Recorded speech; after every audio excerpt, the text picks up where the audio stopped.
The 1956 film The Conqueror starred legendary actors John Wayne and Susan Hayward.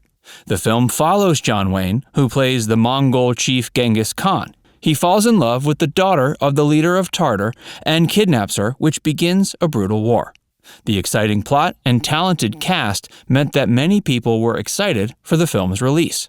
Unfortunately, despite a relatively successful performance at the box office, The Conqueror would go down in history as one of the worst movies ever created.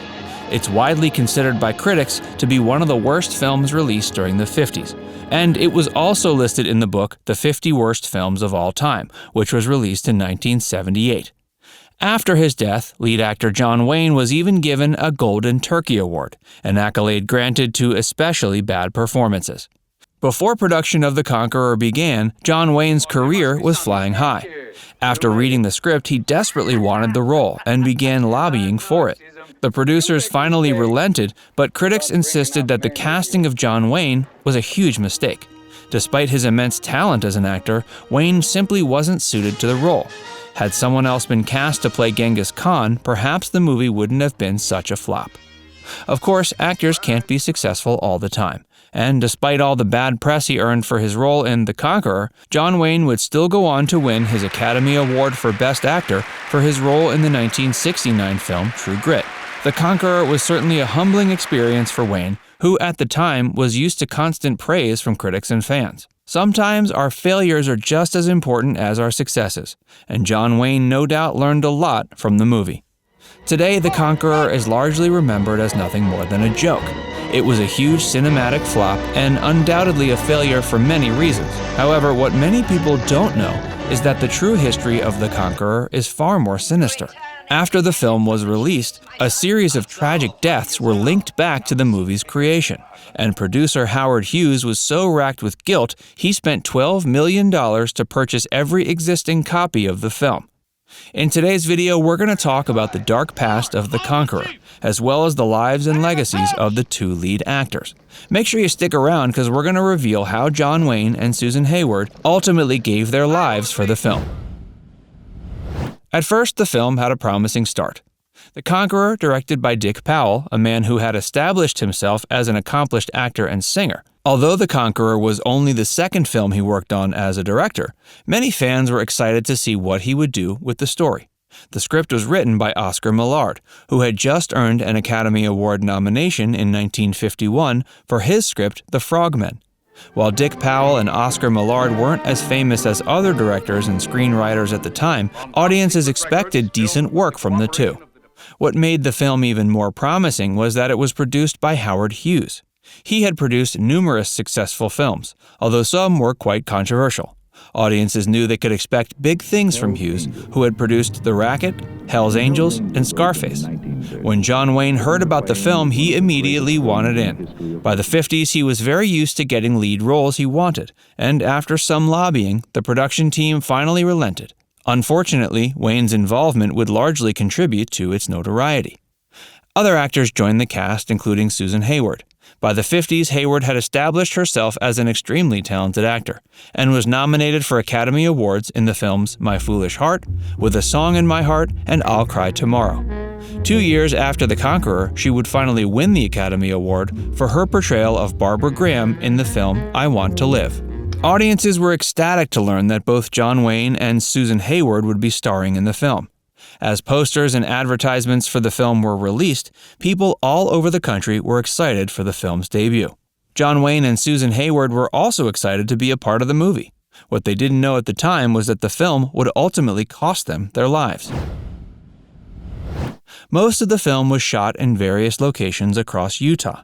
Many scenes were filmed in St. George, Utah, which was located 137 miles downwind of Nevada National Security Site, where a lot of the U.S. government's nuclear testing took place.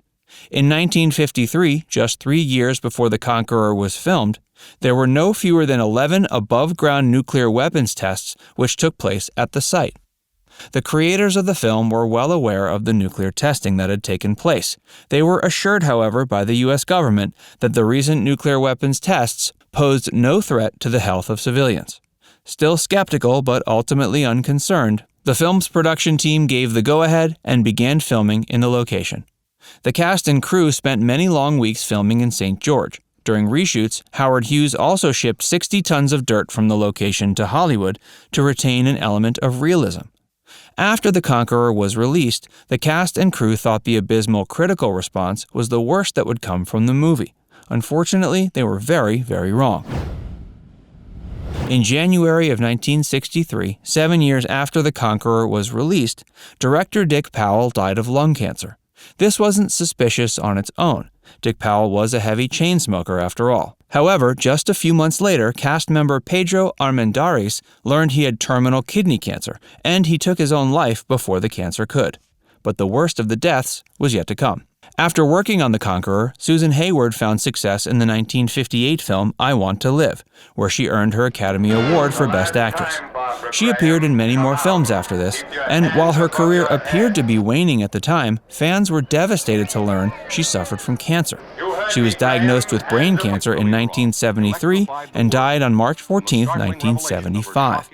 John Wayne also had an incredibly successful career, despite the huge setback of The Conqueror.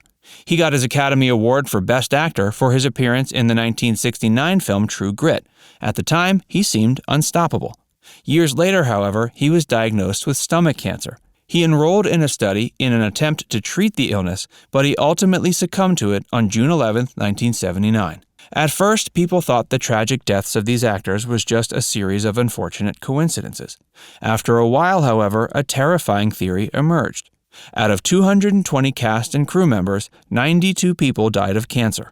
This was a shockingly high number, even considering how many of these people were heavy smokers. Before long, people figured out this tragic string of deaths was almost certainly due to the high levels of radiation the cast and crew members of The Conqueror were exposed to. Despite knowing the filming location was downwind of a nuclear testing site, Howard Hughes insisted on using the location anyway. John Wayne, Susan Hayward, and 90 others suffered the consequences. By the 80s, the filming circumstances of The Conqueror had become a huge controversy. Although he never formally admitted it, Howard Hughes obviously suffered a heavy amount of guilt. He spent $12 million of his personal money to purchase every existing copy of The Conqueror in an attempt to remove it from circulation. Perhaps Hughes shouldn't be blamed for the tragic deaths that occurred. After all, it was the U.S. government that had assured the production crew that the nuclear testing site was not a hazard to public health.